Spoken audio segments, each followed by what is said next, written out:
Maraming salamat po sa pagtangkilik ng ating video. Hinihikayat ko po kayong mag-like and subscribe para ma-update kayo sa susunod na nakabanata. Tara at umpisahan na natin. Nakasuot ang taong ito ng isang mahaba ng kulay beige na dress na nagpakita sa napakagandang hubog ng kanyang katawan. Ito ay walang iba kundi si Catherine Keith, dating guro ni Daryl na matagal na niyang hindi nakikita. Daryl Darby. Sa mga sandaling iyon, nagulat at natuwa siya nang makita niya si Daryl. Mabilis niya itong nilapitan gamit ang kanyang high heels at nasasabik na sinabing, "Naalala mo pa rin ba ako, Daryl?" Nasabik at naging emosyonal si Catherine nang sabihin niya yon. Isang taon na ang nakalilipas mula noong kilalaning bayani ang kanyang estudyanteng ito na hinangaan ng lahat.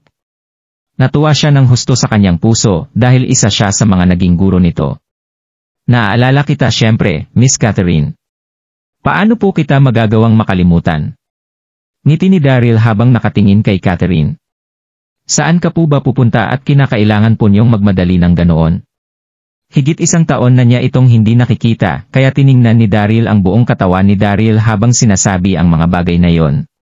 Masasabi ng kahit na sino na may tanglay na hindi pangkaraniwang ganda si Catherine na mayroong ding mas kabigha-bighaning katawan. Mas gumanda ito kaysa sa Catherine na nakita noon ni Daryl. Maliban sa kanyang lakas na nananatili pa rin sa Master General. Hindi pinansin ni Catherine ang ginagawang pagtingin ni Daryl habang nagpapakita ng kaunting awkwardness ang napakaganda niyang mukha. Napakagat siya sa kanyang labi at mahinang sinabi na nagpunta ako rito para hanapin ka. Nakakalimutan mo bang hindi mo pa ibinibigay ang mga natitirang resumption pill sa akin, Daryl? Isang taon na rin ang nakalilipas mula noong uminom si Catherine ng isang sirang spirit petrification elixir na nakapagpatanggal sa kanyang lakas at i-level ito sa isang pangkaraniwang tao. Tanging sa pamamagitan lang ng ginawang resumption pills ni Daryl niya, nagawang bawiin ang kanyang lakas na kung saan nagagawang pataasin ng bawat isang resumption pill ang kanyang lakas ng 2 level. Noong una ay binigyan ni Daryl si Catherine ng ilang mga resumption pills na nagbalik sa kanyang lakas hanggang sa Master General level. Pero nahirapan na siyang makita si Daryl mula noong idaos ang Lion Slaughtering Conference at ang paghihiwalay nilang ito ay nagtagal ng higit sa 1 taon. At ngayong araw ay sinadya ni Catherine na magpunta sa Hexad matapos marinig na naririto ngayon si Daryl para umattend ng martial arts conference na ginanap dito. "Miss Catherine, hindi pa rin po ba bumabalik ang dati mong lakas?" Natuwa naman si Daryl sa naging itsura ni Catherine. Tumango si Catherine bago mapakagat sa kanyang labi, at sabihing, "Nitong nakaraang taon ay sumubok na ako ng iba't ibang bagay pero walang kahit na isa sa mga ito ang naging epektibo." Hindi na napigilan pang tumawa ni Daryl at sabihing, "Sa pamamagitan lang po ng resumption pill niyo mababawi ng tuluyan ang mga nawalang internal energy sa inyong katawan." Nang marinig ito, agad na hinawakan ni Catherine ang kamay ni Daryl at umaasang sinabi na, "Daryl, tulungan mo akong maibalik ang buo kong lakas. Pakiusap, nagmamakaawa ako sa iyo." Hindi naman nakatanggi pa si Daryl nang makita nito ang itsura ni Catherine. "Sige, pero wala akong dala na resumption pill ngayon. Hindi ba't marunong kang gumawa ng elixir? Mayroong elixir production room dito sa Hexad na naglalaman din ng iba't ibang mga sangkap sa paggawa ng elixir." Nagmamadaling sinabi ni Catherine kay Daryl nang walang kurap. Hindi naman naiwasang tumawa ni Daryl sa ipinakitang itsura ni Catherine. Wala siyang nagawa kundi tumango rito at sabihin, Sige. Napaka-interesante talaga nitong si Ms. Catherine. Gusto niya akong paggawin ng resumption pill ngayon para sa kanya. Natatakot ba siya na baka hindi na ako bumalik? Haha! Pagkalipas ng ilang minuto, nakarating na rin sina Daryl at Catherine sa elixir production room ng Hexad. Sa mga sandaling ito ay lumakas na ng husto si Daryl kaysa noong estudyante pa lang siya ng Hexad, kasabay din ng paglakas niyang ito ang husay niya sa paggawa ng mga elixir na mas gumanda na rin ng maraming beses. Sa loob ng isang iglap ay nagawa ng kunin ni Daryl ang mga sangkap, sindihan ang stove at simulan ang paggawa sa elixir. Habang niluluto ang elixir, sinasaydang sinabi ni Daryl na, Ms. Catherine, nananakit na naman po ang mga binti ko. Ikaw, napakagat sa kanyang labi si Catherine. Noong una ay kinailangan niyang imasahe ang mga binti, at balikat ni Daryl habang ginagawa nito ang resumption pill niya. 1 taon na ang nakalilipas mula noong maging bayani si Daryl na hinahangaan ng lahat, pero naging kasing pilyo at kulit pa rin siya ng estudyante niyang si Daryl noon. Tumingin si Catherine kay Daryl at ngumuso habang naglalakad palapit gamit ang kanyang high heels. Dito na siya nag-squat sa harapan ni Daryl para imasahe ang mga binti nito. Agad na gumanda ang muod ni Daryl dito, kaya humila siya ng isang upuan at umupo ng may natutuwang mukha. Nga po pala, Ms. Catherine. Mayroon po bang nangyari na kahit ano sa Hexad nitong nakaraang taon? Kasual na tanong ni Daryl. Sumagot naman si Catherine habang minamasahe ang mga binti ni Daryl. Marami. Nitong nakaraang winter ay nagaway ang dalawang mga lalaking estudyante sa Hexad na nanliligaw kay Sir Newman. Nagmula sa malalaking pamilya ang dalawang ito, kaya agad ito nagresulta sa isang malaking digmaan sa pagitan ng kani-kanilang mga pamilya na ikinamatay ng higit sa 100 tao. Kasunod pa rito ang aksidenteng pagpasok ng ating class monitor, na si Declan Noel, sa isang sinaunang kuweba nitong February.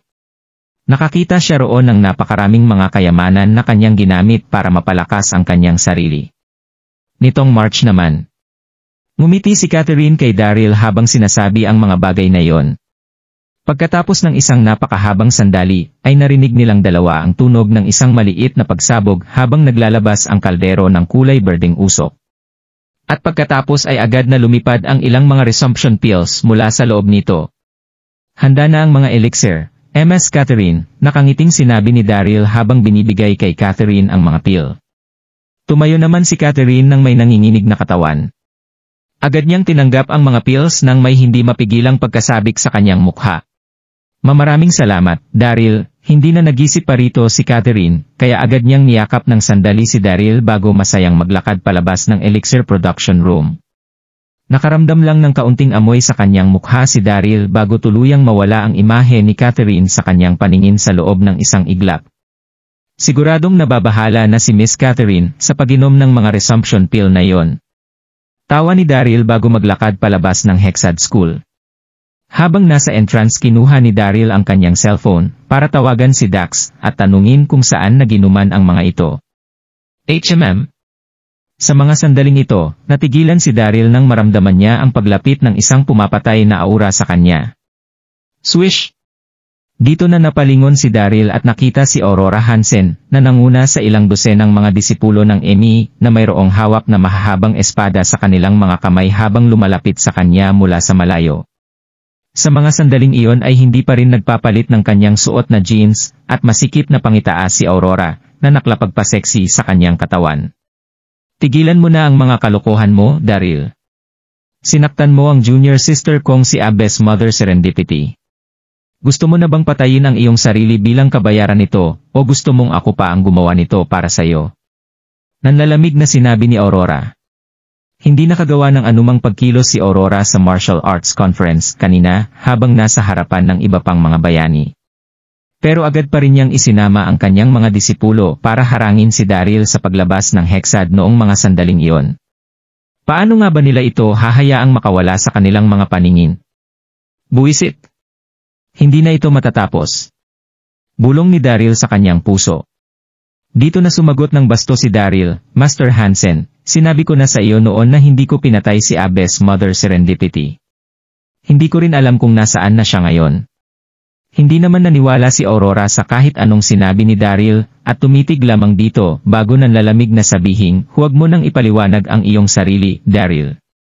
Noong una ay magkasabay kayong nawala ng aking junior sister, pero tanging ikaw lang ang nakabalik dito, kaya hindi namin alam kung buhay pa ba siya o hindi na. Sino pa nga ba ang magtatangkang manakit sa kanya maliban sa iyo? Hindi naman na nakipagtalo pa rito si Daryl. Wala akong oras para sa iyo. Walang kinalaman sa akin ang pagkabuhay o pagkamatay ni Abby's Mother Serendipity at kung nasaan man siya ngayon. Hindi ko pa pala nasasabi sa iyo na hindi pa ako nakakaganti sa ginawa mong pagtulak sa akin sa bunganga ng bulkan noon, pero nagawa mo pa rin akong habulin dito. Magpasalamat ka at maganda ang mood ko ngayon, kaya wala akong gagawin na kahit ano sa ito sa pagkakataong ito. Dito na tumalikod at umalis si Daryl pagkatapos niyang magsalita. Pigilan niyo siya! Nanlalamig na sinabi ni Aurora habang tumutunog ang hawak niyang espada. Opo, Secmaster. Dito na binunot ng mga disipulo ng Emmy ang kanilang mga espada at mabilis na sumugod papunta sa harap ni Daryl at harangin ito sa ilalim ng mga utos ni Aurora. Napasimangot naman si Daryl dito. Hindi na niya nagawa pang tingnan ang mga disipulong iyon ng Amy bago tumawa ng mahina at sabihin kay Aurora na, Master Hansen, iniisip mo bang sapat na ang mga disipulo mo para harangin ako sa aking dadaanan? Sa mga sandaling iyon, marami ng mga tao ang huminto para tingnan ang nangyayaring komosyon sa pagitan ni Daryl at Aurora. Hindi ba yan si Daryl Darby? Mukhang makikipaglaban na siya sa Amy sect. Grabe, hindi ba yan ang sect master ng Amy? Isa talaga siyang diyosa. Ang ganda. Napakaganda. Ito pala ang sect master ng Amy na si Aurora Hansen, na kilala rin sa pangalang Ice Mountain Goddess. Maraming usap-usapan na kasing ganda raw siya ng isang diwata. Kaya sino ang mag-aakala na makikita natin siya ngayon dito? Hindi lang siya may itsura dahil sapat na ang ganda niya para magpabagsak ng mga kaharian. Maraming mga naglalaway na lalaki ang naglabas ng kani-kanilang mga cellphone para kumuha ng mga litrato ni Aurora Hansen. Gusto pa nga ng ibang lumapit dito pero agad silang pinalayo ng mga disipulo ng Amy sect.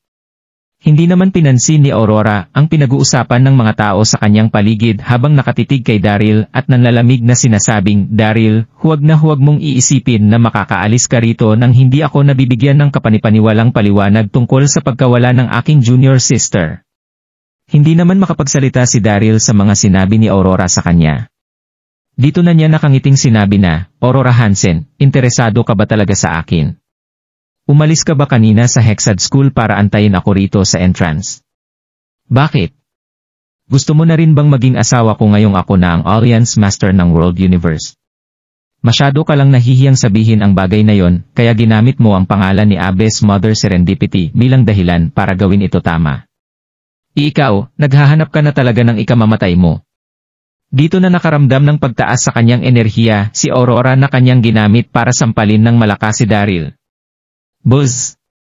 Parang nanigas ang hangin sa lugar na dinadaanan ng kanyang palad. Isa ng level 1 Martial Emperor si Aurora noong panahong iyon, kaya naging ganito nakalakas ang puwersa ng kanyang palad. Nagawa niya talagang mauna. Sige, makikipaglaro ako sa iyo, bulong ni Daryl sa kanyang puso. Dito na siya ngumiti at inangat ang kanyang mga kamay para gumawa ng isang protective shield na sasalag sa ginagawang pagsampal ni Aurora. Agad na tumama ang sampal nito sa kanya na naging hudyat sa pagsisimula ng laban nilang dalawa. Sa totoo lang, kahit na isa lang level 1 marital emperor si Daryl, mas matindi pa rin ang nangkaunti ang kanyang lakas kaysa kay Aurora. Pero hindi magagawang ilabas ni Daryl ang mga nakamamatay niyang mga teknike sa gitna ng city. Dahil sa sandaling gawin niya ito, maraming mga inosenteng tao ang mamamatay sa kanyang paligid.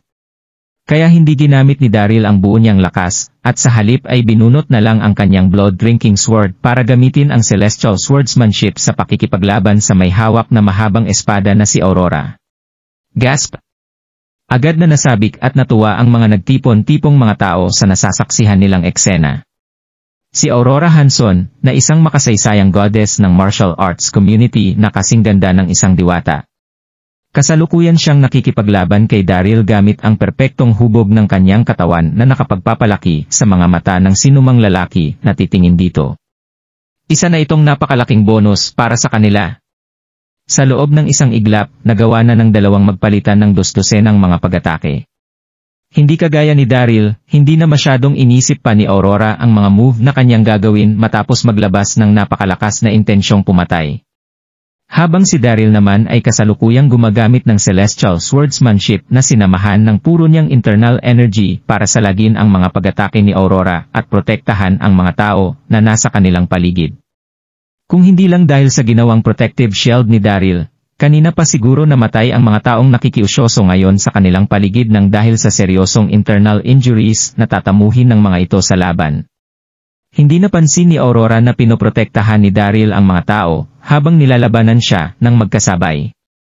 Ang tanging alam niya lang ay parang kasing lawak na ng karagatan ang internal energy ni Daryl para magawang salagin at hindi masaktan ng anumang pag-attack na kanyang ginawa. Sa mga sandaling ito na nagsimulang magpanik si Aurora.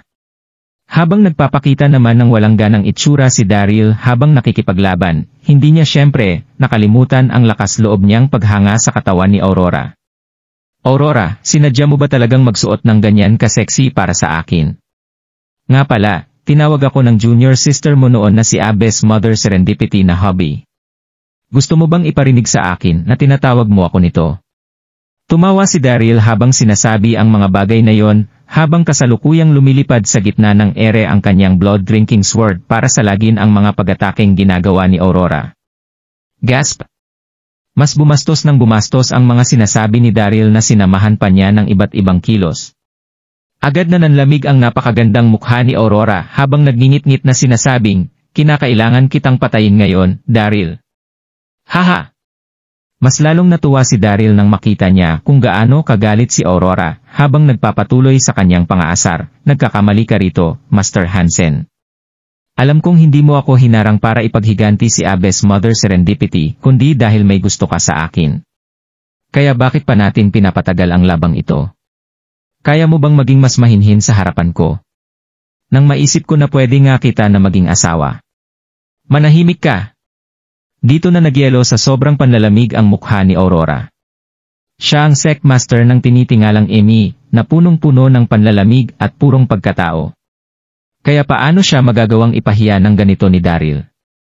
Buzz! Itinaas ni Aurora sa mga sandaling ito ang kanyang mga kamay habang lumalabas sa kanyang katawan ang isang nakakatak na urang sumira sa maayos na daloy ng hangin sa kanilang paligid. Roar! Dito na lumabas at pumaligid kay Aurora ang isang nagyelong dragon na may habang umaabot sa 50 metro. Ang Icy Dragon Punch. Napahinga rito ng malalim si Daryl habang isinasara ng husto ang kanyang mga kamao. Nahihibang na talaga si Aurora. Paano niya nagawa ang move na ito sa gitna ng city? Ito ang Icy Dragon Punch. Ang Ice Dragon Punch. Sapat na ang move na ito para sumira ng mga kabundukan. Agad na nabasag ang protective shield na ginawa ni Daryl nang magpakita ang Ice Dragon sa kanilang paligid. Aurora! Wala ka na ba talagang pakialam sa buhay ng mga inosenteng tao na ito? Nanlalamig na sinabi ni Daryl habang namamawis ng husto ang kanyang noo. Ikinaway niya ang kanyang kamay at naglabas ng dalawang mga protective shield para protektahan ang mga tao sa kanyang paligid. Wala nang pakialam sa sarili niyang kaligtasan si Daryl sa mga sandaling ito. Ang unang bagay lang na nasa kanyang isipan ay ang pagprotekta sa mga tao na nasa kanilang paligid. Sapat na ang aftershock ng Icy Dragon Punch na ito para durugin ang mga taong nanonood sa kanilang laban. Siguradong magiging madugo ito kung hindi niya poprotektahan ang mga ito. Buzz! Pinrotektahan niya ang mga taong ito ng dalawang mga protective shields. Pero nakarating na ang Ice Dragon Punch ni Aurora sa harapan ni Daryl noong mga sandaling yon. Sa sandaling tumama ang Icy Dragon Punch na yon kay Daryl, siguradong ikamamatay niya ito kahit na isa pa siyang Martial Emperor. Sa mga sandaling ito, isang babaeng may magandang hubog ng katawan ang naglakad mula sa gitna ng maraming tao. Nakasuot ito ng isang mask na kung saan ang tanging makikita lang sa kanya ay ang malinaw at nagliliwanag niyang mga mata. Ito ay walang iba kundi si Lily. Isang sandali na ang nakalilipas mula noong sumugod papunta sa Hexad School si Lily nang marinig niya na narito si Daryl para umattend ng martial arts conference. Sa mga sandaling ito ay nanginig siya sa sobrang takot matapos makita na nasa bingit na ng kamatayan ang buhay ni Daryl. Mag-iingat ka, hubby! Hindi maiwasang sumigaw ng mahina ni Lily sa sobrang panik habang namumula ang kanyang mga mata. Naging mahina ang boses na yon ni Lily. Pero paano itong hindi maririnig ni Daryl na kasalukuyan ng ganito kalakas? Sa mga sandaling ito ay agad na naguluhan at nagblangko ang isipan ni Daryl. Bo! Boses ba ito ni Lily? 3 taon niyang nakasama si Lily. Kaya natural lang na tumatak sa kanyang kaluluwa ang boses ni Lily. Sigurado siya sa kanyang sarili na hinding-hindi siya magkakamali rito. Lily.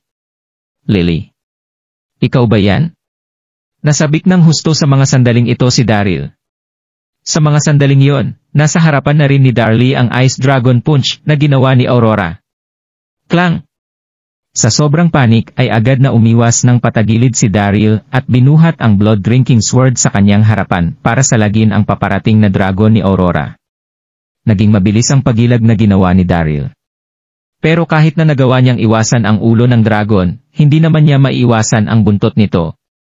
Tumama ang buntot ng dragon sa blood-drinking sword at gumawa ng isang napakalakas na tunog na nakapagpaatras kay Daryl ng ilang dosenang hakbang. Dito na dumura si Daryl ng sariwang dugo sa kanyang bibig. Naramdaman niya na parabang napinsala ng husto ng pag-ataking ito ng kanyang mga internal organ. Nasugatan na talaga siya ng malubha sa mga sandaling ito. Pero wala na siyang pakialam sa mga tinamo niyang sugat habang tumitingin sa kanyang paligid. Dito na niya desperadong hinanap ang isang tao. Ikaw ba yan, Lily? Malakas na sigaw ni Daryl na may namumulang mga mata gamit ang namamaos niyang boses.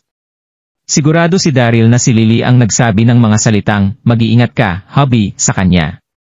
Hindi namatay si Lily. Hindi talaga siya patay. Sa mga sandaling ito, wala na sa mood si Daryl na makipaglaban kay Aurora dahil napuno na ng alaala ni Lily ang kanyang isipan. Umapaw ang mga luha sa kanyang mga mata habang walang tigil na naghahanap sa gitna ng maraming to, pero sa dami ng mga tao sa kanyang paligid, hindi na niya magawa pang mahanap si Lily. Hubby! Nanginig ang puso ni Lily nang makita niya ang pagtingin ni Daryl sa kanyang direksyon. Dito na tumulo ang kanyang mga luha. Hubby! Narinig niya ang boses ko. Hindi niya ako nakalimutan dahil mahal niya pa rin ako. Natuwa rito ng husto si Lily.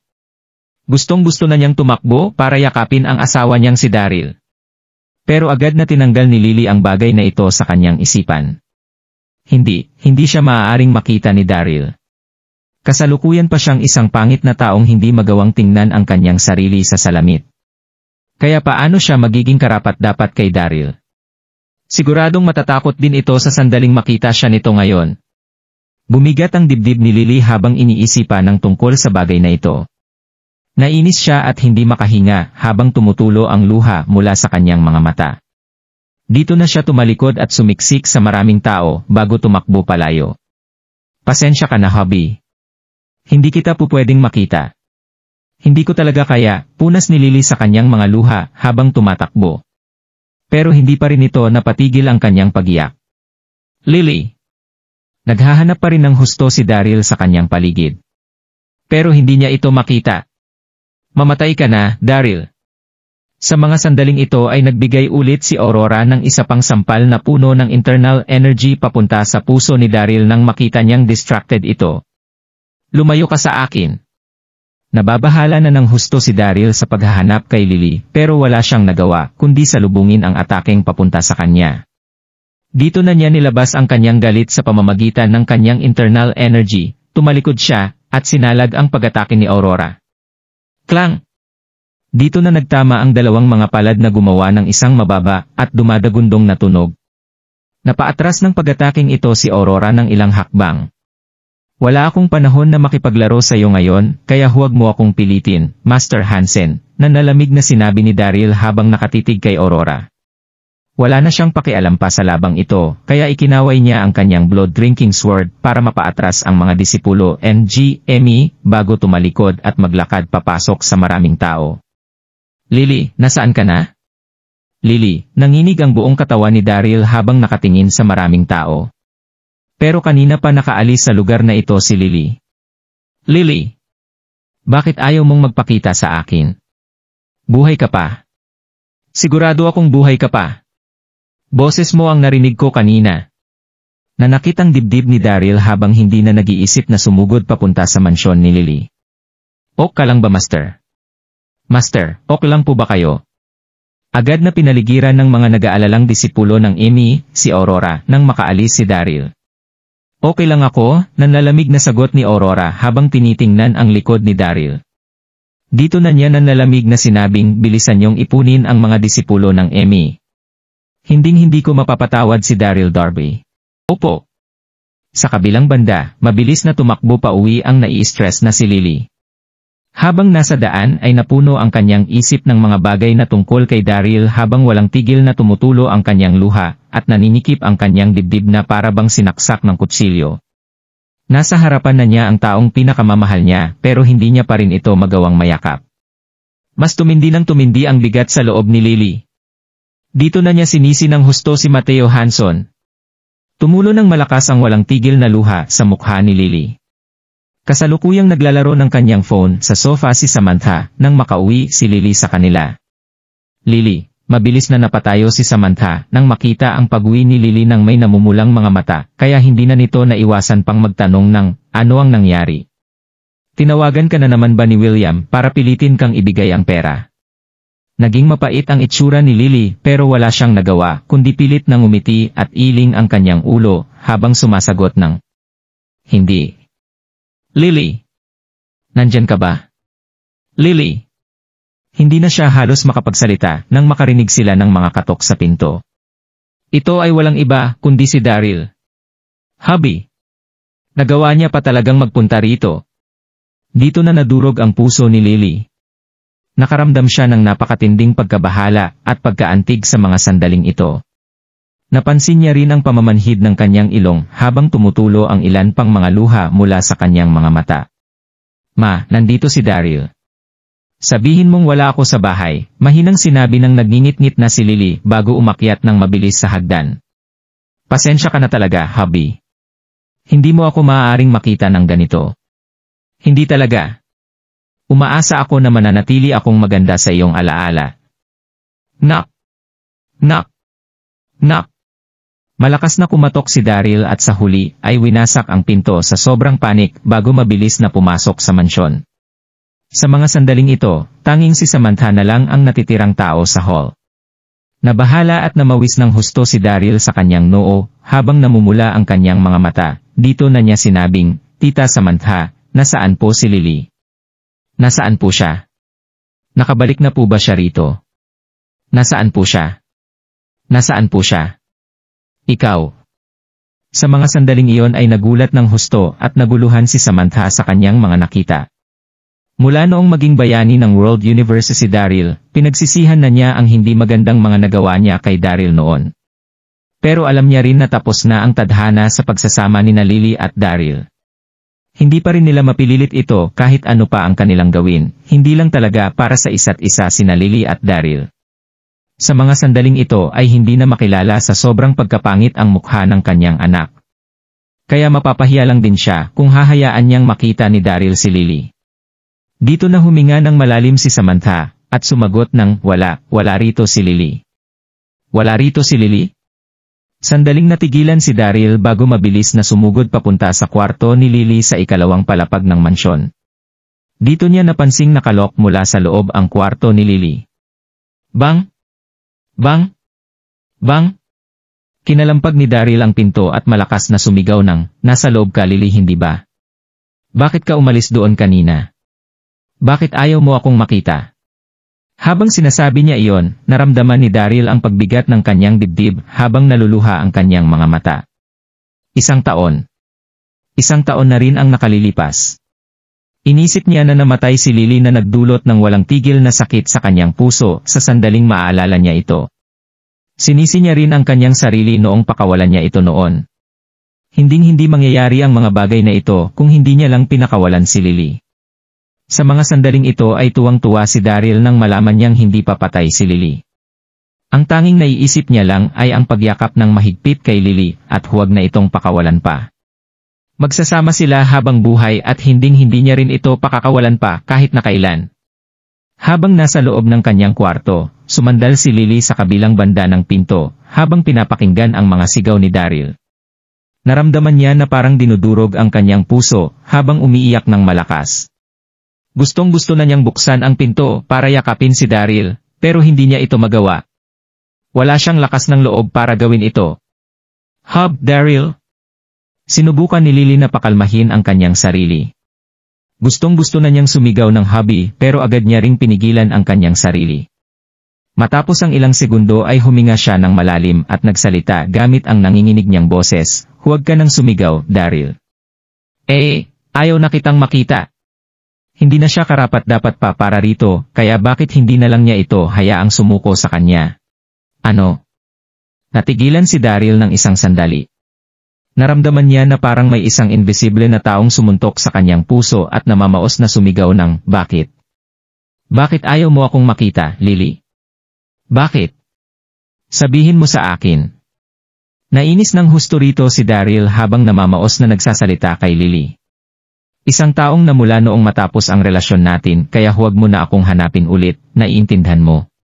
Hindi maiwasang mapasigaw ni Lily habang walang tigil na pumapasok ang iba't ibang mga alaala sa kanyang isipan. Dito na tumulo ng walang tigil ang kanyang luha. Miss na kita, hubby. Gusto kitang yakapin, ibalot sa aking mga braso, habang nakikipag-usap as ayo, pero hindi talaga kita maaaring makita ng ganito ang itusra ko. Hindi ko kaya. Kalimutan mo na lang ako, isip ni Lily. Mas lalo pang bumigat ang dibdib ni Daryl nang marinig ang mga sinabing ito ni Lily at sumigaw ng, tapos na. Kung ganoon, bakit ka pa nagpunta ng New World para lang hanapin ako? Alam kong niloko ka lang ni Justin Quinn at napinsala ng incandescent sect. Naipaghiganti na kita kaya sabihin mo na sa akin kung ano ang nangyari sa'yo, pwede ba? Hindi naniniwala si Daryl na ganito kawalang puso si Daryl. Siguradong mayroon itong itinatagong rason kung bakit niya ginagawa ito. Nakaramdam si Daryl ng hindi maipaliwanag ng sakit at awa sa kanyang puso habang iniisip na. Lily, haharapin ko ang lahat ng ito kasama ka kahit na gaano pa kasakit ang maramdaman ko. Kaya pakiusap, buksan mo na ang pinto. Nanlambot na parang jelly ang buong katawan nang hindi makatayong si Lily nang marinig ang mga sigaw ni Daryl. Umiyak siya at iniling ang kanyang ulo. Okay lang ako, Daryl. Umalis ka na at kalimutan mo na rin ako. Ayaw na kitang makita, ayaw ko na.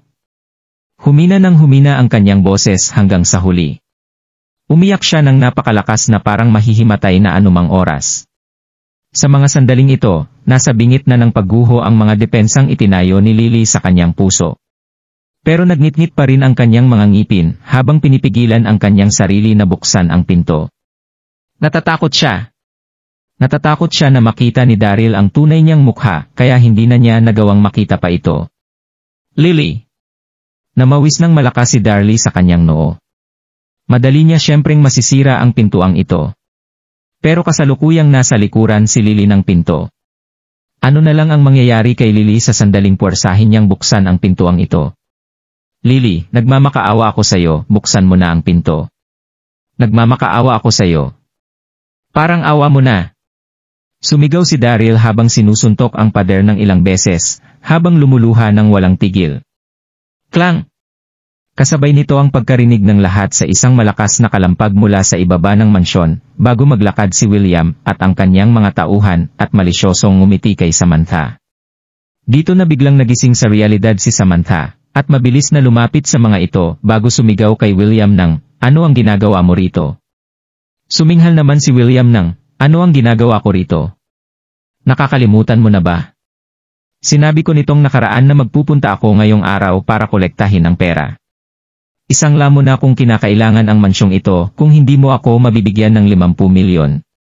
Malademonyong ngumiti si William habang sinasabi ang mga bagay na ito. Nakikita mo ba kung sino ang mga lalaking nasa likuran ko?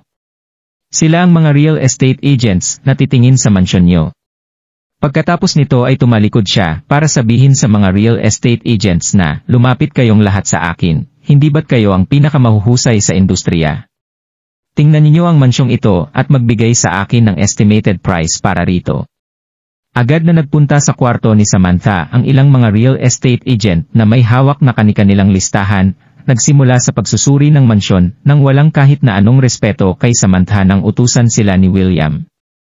Ikaw.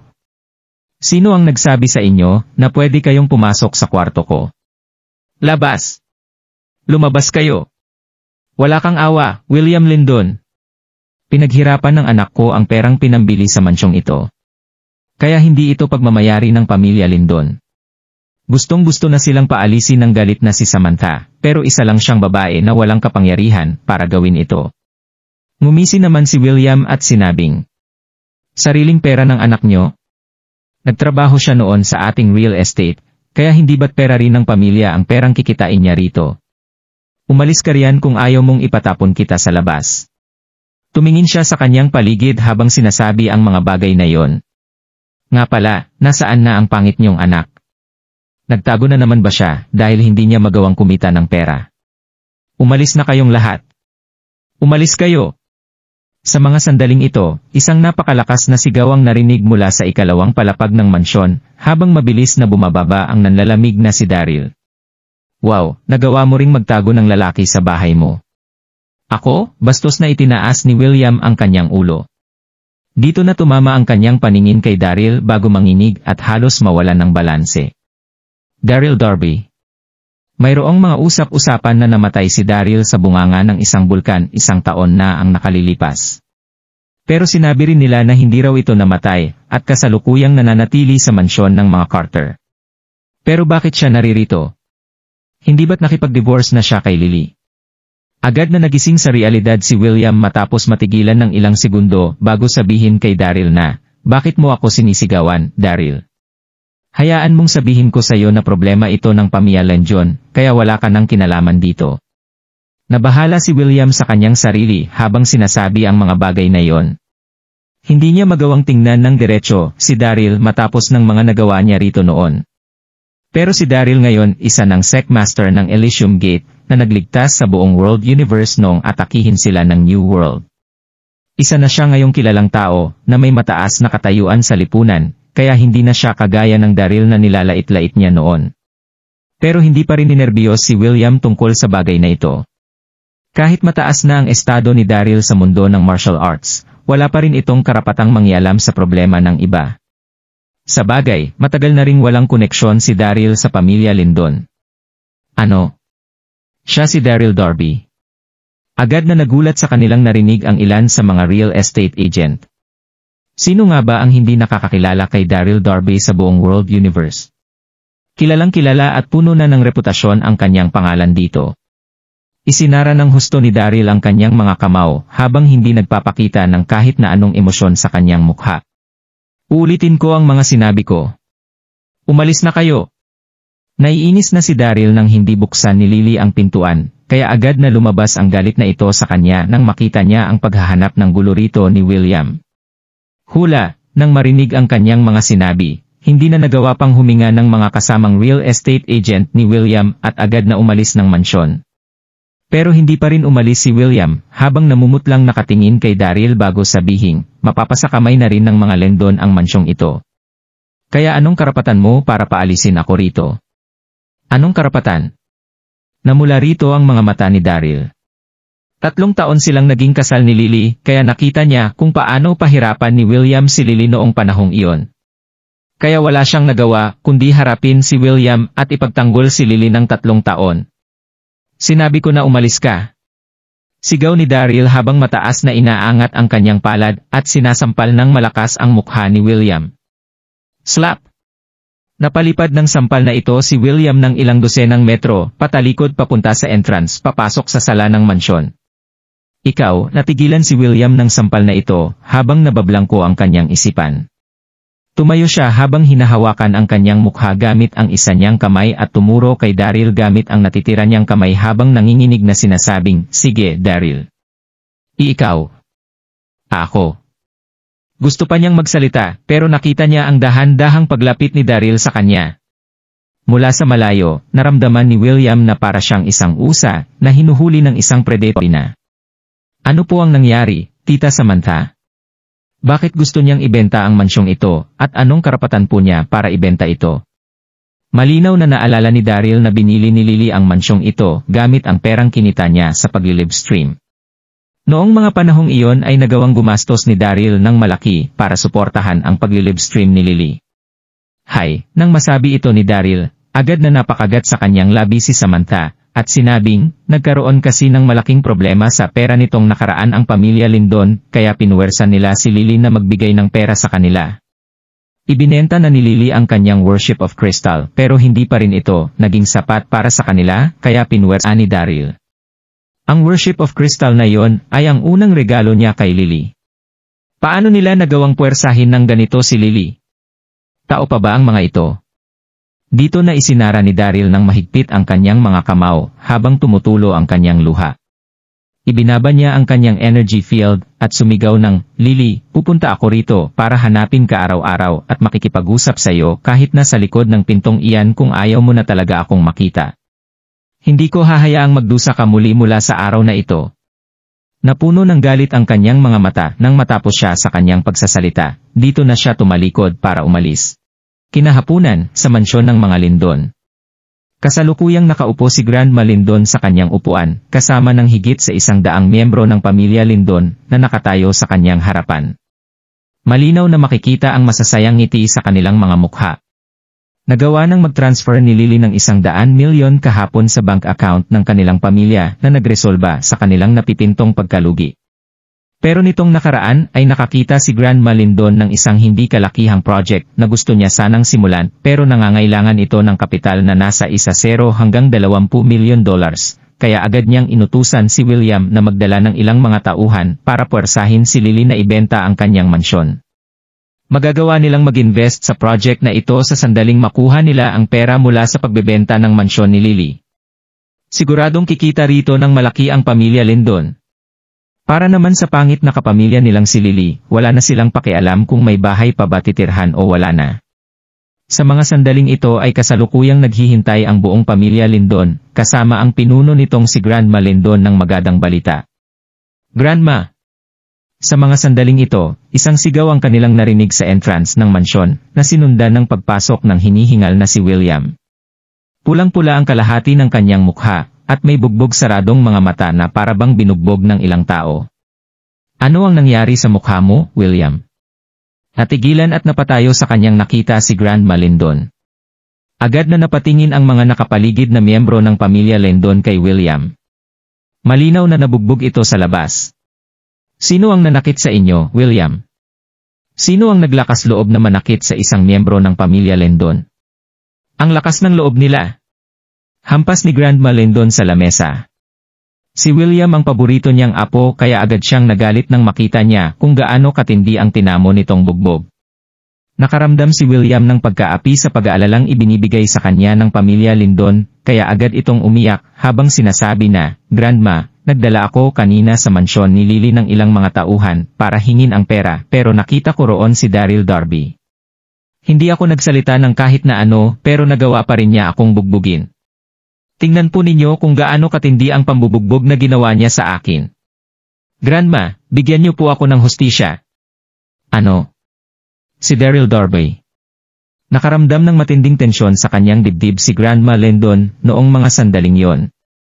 Agad ding nagbago sa mga sandaling ito ang itsura ng mga miyembro ng pamilya Lindon na kasalukuyang nasa lugar na ito. Nagalit sila noong una pero agad pa rin nilang inagapan sa pagsasalita ang kanilang mga bibig. Si Daryl Darby ay ang dating nakikitirang manugang ng mga Lindon na kanilang minaliit. Pero hindi na siya katulad ng Daryl na yon. Siya na ngayon ang kinikilalang bayani sa buong world universe. Kasabay nito ang pagkalat ng balita tungkol sa pagkaluklok niya bilang Alliance Master. Walang magagawa ang pamilya Lindon kundi tingalain at huwag banggain ang bagong Daryl na kanilang kilala. Magagawa pa nilang makakuha ng hustisya kung ibang tao lang ang nambugbog kay William. Pero sino sa kanila ang magpapadalos-dalos sa harapan ng bagong Daryl Darby? Dito na napaiyak ng mas malakas si William, Grandma, hindi dapat manakit ng kung sino-sino si Daryl kahit na mas mataas pa ang kanyang estado sa mga sandaling ito. At usapin din ito ng ating pamilya, kaya wala siyang karapatan na mangialam dito kahit na siya pa ang Alliance Master ng World Universe. Gasp! Agad na nag-usap ng malakas ang mga miyembro ng pamilya Lindon nang marinig nila ang mga sinabing ito ni William. Oo nga, hindi siya maaaring mangapi ng kahit na sino kahit na naging master pa siya ng buong martial arts community. Wala na siyang kahit na anong koneksyon sa atin kaya ano ang karapatan niya na mangialam sa anumang problema ng pamilya Lindon. Napasimangot dito si Grandma Lindon at nag-isip ng seryoso bago sabihin, wala na nga sa lugar si Daryl para mangialam sa problema ng pamilya Lindon. At hindi niya rin dapat binugbog si William. Habang sinasabi ang mga bagay na yon, tumingin si Grandma Lindon kay William at nagtanong ng nasaan si Daryl. Pumunta ang isa sa inyo para hanapin at dalhin dito si Daryl Darby. Gusto kong makarinig ng paliwanag sa kanya sa nangyaring ito kay William. Si William ang pinakapaborito niyang apo kaya agad na nakaramdam ng stress si Grandma Lindon nang makita niya kung gaano katindi ang pambubugbog na ginawa rito. Hindi mo na kailangan pang hanapin ako dahil nandito na ako ngayon. Sa mga sandaling yon, isang nanalamig na boses ang narinig mula sa main hall sa labas bago maglakas papasok ang isang diretsyong imahe ng tao. Ito ay walang iba kundi si Daryl. Ano? Personal na pumunta rito si Daryl. Natahimik ang buong hall sa mga sandaling ito, habang nakatingin ang buong pamilya Lindon kay Daryl nang may magulong hitsura na hinaluan ng takot. Kasabay nito ang pagtama sa kanila ang isang napakalakas na aurang nagmula kay Daryl na lalong nakapagpatahimik sa kanilang lahat.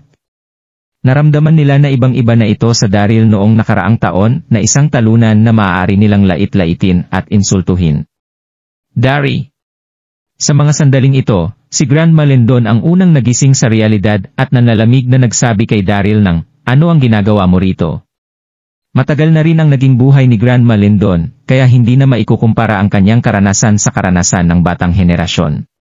Ito ang nagbigay sa kanya ng kakayahang panatilihin ang kanyang postura bilang pinuno ng pamilya Lindon sa harap ng malalakas na taong kagaya ni Daryl. Tumingin si Daryl sa kanyang paligid at hindi na nagawa pang magsalita ng kung ano-ano sa mga ito. Tumingin siya kay Grandma Lindon at sinabi ang mga salitang, "Didiretsuhin ko na kayo. Ibalik niyo kay Lily ang kinuha niyong $100 million sa kanya, walang labis walang kulang. Kung hindi..." Sa puntong ito, tumigil sa pagsasalita si Daryl bago tumingin sa kanyang paligid at sabihin, "Dahil kung hindi, buburahin ko sa mundong ibabaw ang buong pamilya Lindon." Gasp! Malinaw na maririnig ang nanlalamig na pagkagulat sa paligid. Flat na sinabi ni Daryl ang mga salitang ito nang walang kahit na anong emosyon. Pero nagawa pa ring matigilan ng buong pamilya Lindon nang marinig siya ng mga ito. Daryl! Dito na nakabalik sa realidad si William. Tumayo siya para ituro si Daryl at sumigaw ng, "Isa ka lang outsider pero nagawa mo pa rin kaming diktahan ng aming gagawin.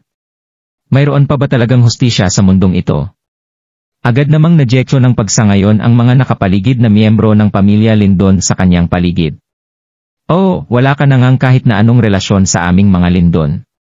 Kaya anong karapatan mo para mangialam sa mga problema namin? Gusto mong ibalik namin ang pera sa pangit na yon? Masyado ka nga atang walang alam sa mga nangyari. Pangit." Namula ang mga mata ni Daryl sa mga sandaling ito, at agad na tiningnan ng nanlalamig niyang mga mata ang paligid. Gasp! Sa mga sandaling ito, agad na gumuho ang loob ng sinumang tumingin sa mga matang iyon ni Daryl. Tumingin si Daryl kay William, bago magtanong ng, "Bakit niyo ba tinatawag na pangit si Lily? Ano ang nangyari sa kanya?"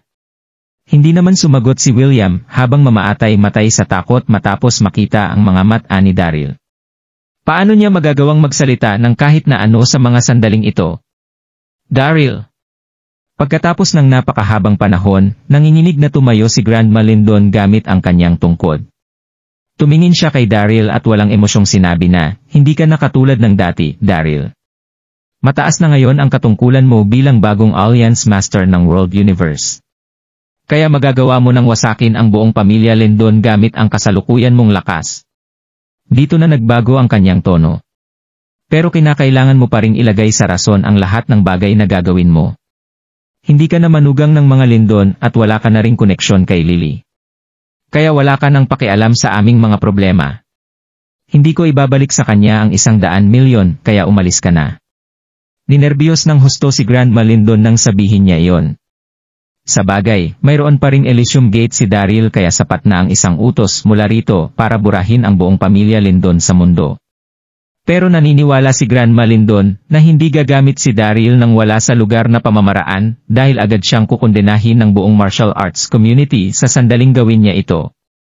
Kilala bilang isang karumaldumal na gawain ang paglaban ng isang sekta ng martial arts community sa isang maliit na pamilya ng World Universe. Dito na patagong nakakuha ng lakas ng loob ang mga nakapaligid na miyembro ng pamilya Lindon. Oo nga, hindi maaaring apihin ni Daryl ang mahihina kahit na gaano pa kalakas ang kanyang background. Siya ang kasalukuyang Alliance Master, kaya ang bawat galaw na kanyang gagawin ay bantay sarado ng buong World Universe. Agad na mawawasak ang nabuo niyang reputasyon sa sandaling gumawa siya ng kahit na anong masama sa pamilya Lindon. Malakas namang tumawa si Daryl sa mga sinabing ito ni Grandma Lindon. "Grandma Lindon, ano ang ibig mong sabihin na wala kang balak na ibalik kay Lily ang pera?" Dahan-dahang sinabi ng sumisinghal na si Daryl. Suminghal naman si Grandma Lindon at hindi nag-iisip na sinabing, "Huwag mo na akong subukan pang takutin, Daryl. Matanda na ako kaya hindi na ako natatakot sa iyo. Kahit na gaano ka pa kalakas, hinding-hindi mo pa rin magagawang kantiin ang pamilya Lindon. Mayroon pa bang natitirang hustisya sa mundo sa sandaling umaksyon, laban sa amin ang mismong Alliance Master ng World Universe? Sasabihin ko sa iyo na hindi ko lang ibabalik ang 100 milyon kay Lily, at sa halip ay kukuha pa kami ng 50 milyon sa kanya. Wala nang kahit na anong koneksyon si Lily sa pamilya Lindon sa sandaling makuha namin ang pera. Dito na nagmamatigas na sinabi ni Grandma Lindon na, hindi na namin papakialaman si Lily sa sandaling makuha namin ang 50 milyon. Dito na dahan-dahang nagalakad palapit si Daryl at tumingin kay Grandma Lindon bago nanlalamig na sabihin, hehe, gusto ko sanang itanong sayo. Bakit ko hahayaan si Lily na bigyan pa kayo ng kahit na 1 sentimo? Bakit ko hahayaang apihin niyo ang aking asawa? Hindi namin inapi si Lily, na nalamig na sinabi ni Grandma Lindon. Tumingin si Daryl kay Grandma Lindon at sinabing, hehe, nirerespeto kita ng husto noon, Grandma Lindon. Dahil nagawa mong suportahan ang buong pamilya sa ganito katandang edad. Pero walang pakialam mong sinabi na hindi mo inaapi ang aking asawa. Sino ba naman ang hindi masasaktan sa mga sinabi mong iyon? Matanong nga po kita kung nabigyan mo ba ng kahit 1 sandali si Lily para makaranas ng pagkakomportable sa kanyang buhay. Ang tanging ginawa niyo lang sa kanya ay apihin at pahirapan siya ng paulit-ulit. At ngayon ay nagawa mo nang ipagpalit ang iyong apo para sa interes ng iyong pamilya. Para sa akin, wala nang karapatan pa ang ganitong klase ng pamilya na manatili sa mundong ito. Ginamit ni Grandma Lindon ang kanyang tungkod at umabante ng 2 hakbang bago dahan-dahang sabihin na, sasabihin ko ang lahat ng gusto kong sabihin, hindi kita kailangan para mangialam sa mga problema ng pamilya Lindon. Magagawa ba kaming puwersahin ng Alliance Master na gawin ang mga gusto niyang ipagawa sa amin? Galit na tumawa si Daryl habang nakatingin kay Grandma Lindon. Iniisip mo bang wala akong kakayahan na galawin ang mga Lindon dahil sa aking pagkatao? Oo, tama ka nga. Pero marami pa rin akong paraan para burahin ang pangalan ng pamilya Lindon sa Donghai City. Kaya ko ring lugiin ang pamilya Lindon sa loob ng kalahating oras. Kalahating oras para lugiin ang buong pamilya Lindon. Parang kidlat na tumunog ang mga salitang ito sa magkabilang tainga ng mga miyembro ng pamilya Lindon na nasa loob ng hall. Dito na agad natahimik ang buong hall na umabot sa punto na kung saan malinaw nilang maririnig ang anumang karayom na mahuhulog dito. Natigilan dito ang nakatinging si Grandma Lindon, lugiin ang buong pamilya Lindon. Kalokohan! Kahit na isang kilalang tao si Daryl sa mundo ng martial arts, 4 na taon na rin ang nakalilipas mula noong itakwil siya ng pamilya Darby. Maging ang kanyang Platinum Corporation ay matagal na ring sarado. At kinakailangan niya ring magkaroon ng isang malakas na negosyo para lugiin ang pamilya Lindon. Isang lalaking kilala sa mundo ng martial arts si Daryl. Kaya magiging imposible para sa kanya ang paglugi sa pamilya Lindon gamit ang kanyang background sa martial arts. Sino ang tinakot mo, Daryl? Sa mga sandaling ito, nakabalik na sa realidad si William at kakaibang ngumiti kay Daryl. Alam kong kilala ka sa mundo ng martial arts. Pero mahirap na masabi kung kilala ka rin ba sa business world. Matagal nang nalugi ang Platinum Corporation o ang anumang kumpanya na pagmamayari mo sa Donghai City. Kaya ano pang resources ang mayroon ka para magawa kaming lugiin sa loob ng kalahating oras? Nagbibiro ka ba? Napuno ng panloloko ang mukha ni William habang sinasabi ang bagay na yon. Noong una ay nagalit ang halos lahat ng pamilya sa Donghai City nang gumawa si Daryl ng isang napakalaking eksena sa kasal ng pamilya Langley. Matagal nang lugi ang Platinum Corporation ni Daryl nang sahil sa pinagsanib puwersang impluensya ng iba't ibang mga pamilya. Kaya matapos magkaroon ng resources sa mundo ng martial arts, paano niya magagawang lugiin ang pamilya Lindon sa pamamagitan ng iba't ibang taktika sa negosyo? Sa pamamagitan lang ba ng bibig? Gasp! Napatango sa mga salitang ito ang mga sumasangayon na miyembro ng pamilya Lindon. Oo nga, walang kahit na anong negosyo ang sect leader ng Elysium Gate na si Daryl. Kaya ano ang naiisip niyang gamitin para wasakin ang pamilya Lindon? Huminga rito ng malalim si Daryl bago dahan-dalang bunutin ang kanyang cellphone, gumawa ng isang group chat at magpadala ng ilang salita sa group chat na ito. Naglalaman ng ilang salita ang mensaheng ipinadala ni Daryl. Agad niyong putulin ang anumang kooperasyong mayroon kayo sa pamilya Lindon. Gusto ko silang malugi sa loob ng kalahating oras.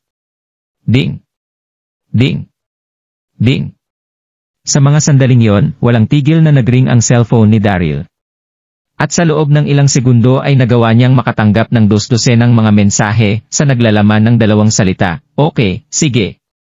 Umupo si Daryl sa upuan habang itinatago ang kanyang cellphone. At pagkatapos ay naglabas siya ng isang sigarilyo para sindihan ito at hititin ng husto. Hindi ito maganda, Granda. Hindi ito maganda. Kung nagustuhan mo ang mga ganitong video, huwag mong kalimutan mag-like and subscribe. Panoorin mo na rin ang mga naunang kabanata para lalong maubos ang oras mo.